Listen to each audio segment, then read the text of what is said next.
그러면 이제 지금도 네. 왠지 그럴 것 같긴 한데 네. 지금도 서울 초기 재개발은 매력이 있나요? 아, 저 지난달에 투자했어요. 아 그러니까 들어보니까 저도 있을 것 같아가지고. 네, 그러니까 저도 주택 수를 무조건 늘리는 거는 반대예요. 예, 주택 수를 저는 무조건 5개 이하로 잡는 게 좋다고 생각하거든요.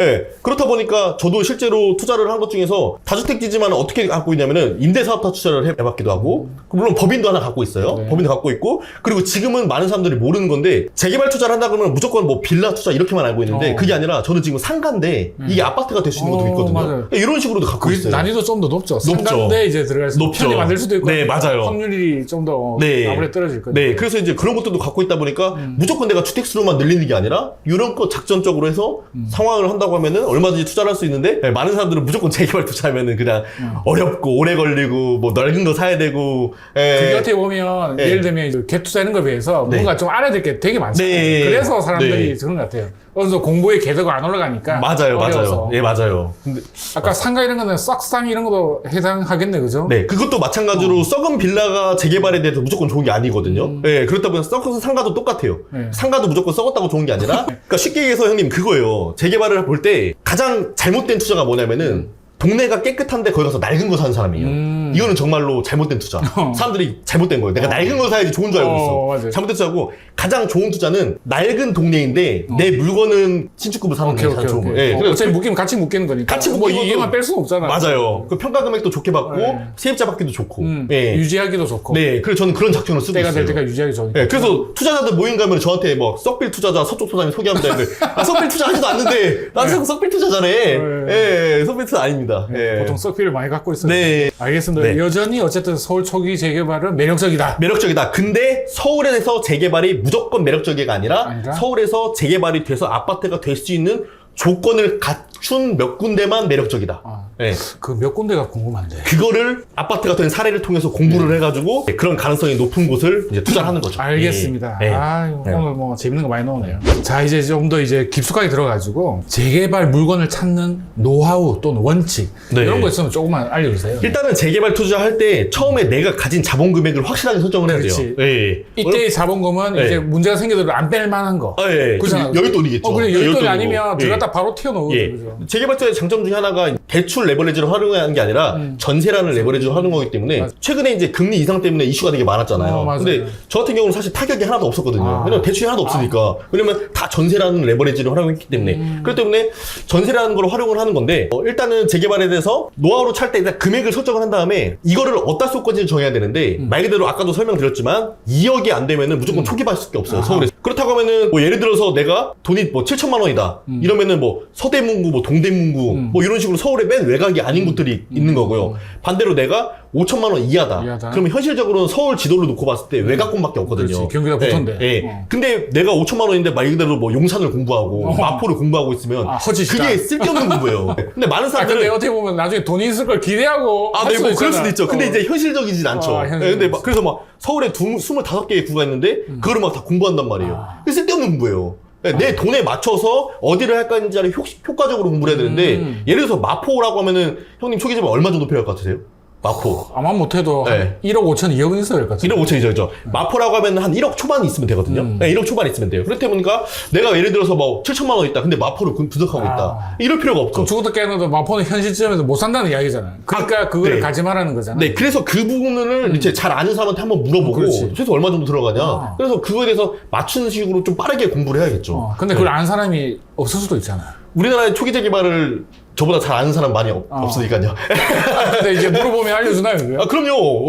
오픈 채팅방 이런 거 있잖아. 그거. 네네네. 얼마 정도 들어가는 거는 다 알려주죠. 왜냐면 저는 서울에서는 정말로 뭐 임장 뭐 500군데 이상 갔다고 표현할 정도로 서울 어디다 떨어뜨려 놔도 그냥 아, 여기서는 뭐 어디 재개발 따다다다다 다 나와버리니까 그런 것들은 제 머릿속에. 갑자기 그 생각나네. 네. 얼마 전에 우리 그 카이저랩 오픈 네. 채팅방에서 네. 사진 하나 올려줬잖아요. 각 네네. 지역마다 속이 네네네. 네. 그걸 한번 살짝 오픈을. 네. 예. 알겠습니다. 어쨌든 그 자기 돈에 맞는 거를 이제 해야 된다. 그럼요. 그래야지. 예. 자기 투자금을 설정하고 그거에 맞는 효과적인 공부를 해야죠. 쓸데없는 공부를 하면 안 되고. 이제 돈이 있어. 네. 거기다가 걸 찾았어요. 네. 그럼 이제 그 다음 뭘 봐야 되고. 돈이 있으면은 내가 단계를 정해야겠죠. 단계. 내가 재개발에 초기 단계를 할 건지 아니면은 중기 단계 이상을 할 건지.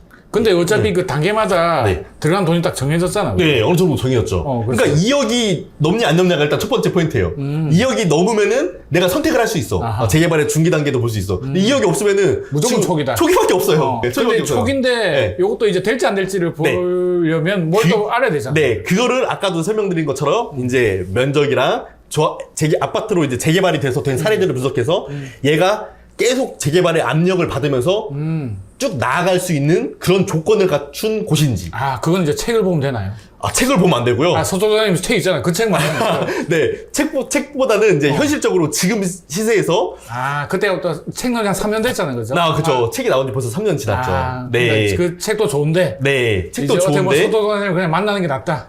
아무래도 훨씬 더 빠르겠죠. 어느 정도 알겠습니다. 금액대라면은 예를 들어서 마포라고 하면은 마포에서 모든 재개발들이 다 좋다 이게 아니거든요. 네. 제가 재밌는 예를 한번 들려드리면 형님, 제가 어머니랑 장모님이랑 같은 곳에다가 마포에다 투자해드린 곳이 있어요. 근데 그곳이 투자 금액이 2억 중반이 들어갔거든요. 지금 한 5년 정도 됐어요. 근데 2억 중반 정도가 들어갔고, 어머니랑 이제 장모님 투자해놓을 때, 어머니가 2층이고 장모님이 3층 같은 빌라예요. 네, 공평하게 해드렸는데, 근데 이제 바로 옆에 동네에, 걸어서 한 15분, 20분 정도 동네에, 얘는 투자 금액이 3억 5천 들어갔어요. 그러니까 저희 어머니는 2억 중반, 얘는 3억 중반. 1억 정도 차이 나네. 그럼 형님이 느끼기에는 어디가 더 좋아 보여요? 아니, 당연히 투자금이 많이 들어간 게 다 이유가 있을. 그쵸, 이유가 있고 3억 예, 비싸 보이잖아요. 그러니까요. 근데 지금 5년이 지났는데 시세가 어떻게 됐냐면은 2억 5천 투자했던 저희 어머님이랑 장모님 투자 같은 경우는 투자 금액이 4억 초중반이 넘어갔어요. 네. 근데 3억 중반이었던 그때 투자금은 지금도 3억 중반이에요. 그러니까 역전했어요, 역전. 어쨌든 그 가치가 네. 그 장인 장모님하고 어머님 했던 지역이 더 좋아졌으니까 이럴 거잖아. 그쵸. 네, 그쵸. 그러니까 결과적으로는 아파트 투자 같은 경우는 마포에서 대장 아파트, 부대장 아파트가 있으면 같이 올라가고 같이 떨어지잖아요. 근데 재개발 투자는 그게 아니라 현재는 저평가되어 있는데 높게 되어 있는 걸 역전해버리니까 여기서 이 먹는 포인트가 너무 짜릿한 거예요. 어떻게 보면 그거겠다. 네. 이제 그 선택했을 때 기준이 있을 거잖아. 네, 그게 맞아요. 부합된 게. 네, 맞아요. 이거였어. 네, 맞아요. 그 기준에 부합돼서 저평가된 곳을 찾아서 투자를 했더니 실제로 이렇게 올라갔으니까 많은 사람들은 그 당시에 3억 5천이고 2억 중반이었으면 당연히 3억 5천이 좋아 보이고 여기를 했겠죠. 근데 제 생각은 아니었던 거지. 왜 얘가 더 낫지? 1억이나? 얘가 더 올라가야 되는데 5년 지났더니 이렇게 되더라고요. 그게 어떻게 보면 그럴 수 있겠다. 우리가 보통 이제 그 아파트 같은 경우에는 네네. 이미 가치가 다 정해져 있잖아요. 네네네. 그 좋은 애들은 올라갈 확률이 더 높거든. 웬만하면 이 맞죠. 역전되기 맞아요. 쉽지 않잖아요. 네. 근데 재개발 같은 경우에는 확실히 이거보다는 좀 변수가 크니까 네. 이런 현상이 종종 벌어질 수 있다라는 거죠. 네, 그래서 그게 너무 재밌는 것 같아요. 그러니까 돈을 정말로 남들보다 더 많이 벌고 싶잖아요, 누구나 다. 맞아요. 그러면은 뭐 서울 재개발만한 수익률을 거두기는 쉽지 않지 않나. 그런데 요거는 딱 정해진 게 아니고 이 네. 분석하는 어른도 기본적인 좀 역치? 네. 좀 그런 게 좀 필요하다 그죠? 그래서 예를 들어서 1억이면은 누군가는 서울의 끝자락에서 초기 재개발 투자하고 누군가는 서울의 중심부에서 거의 가까운 곳에 투자를 하거든요. 이 차이가 시간이 지나면 몇 천, 몇 억이 벌어지는 맞아요. 거예요. 근데 서울 중심부가 좋다는 건 당연히 알지만 사람들이 네. 못 찾는 거네. 이런 많은 사람들이 모르죠. 그거. 그죠? 예. 이게 이제 포인트입니다. 네, 예. 그거를 공부를 통해 가지고 그걸 알아내야겠네. 네, 맞습니다. 그러려면 서토 선생님을 만나야겠네. 만나면 제가 바로 알려드릴게요. 확률이 높습니다. 오케이, 알겠습니다. 네.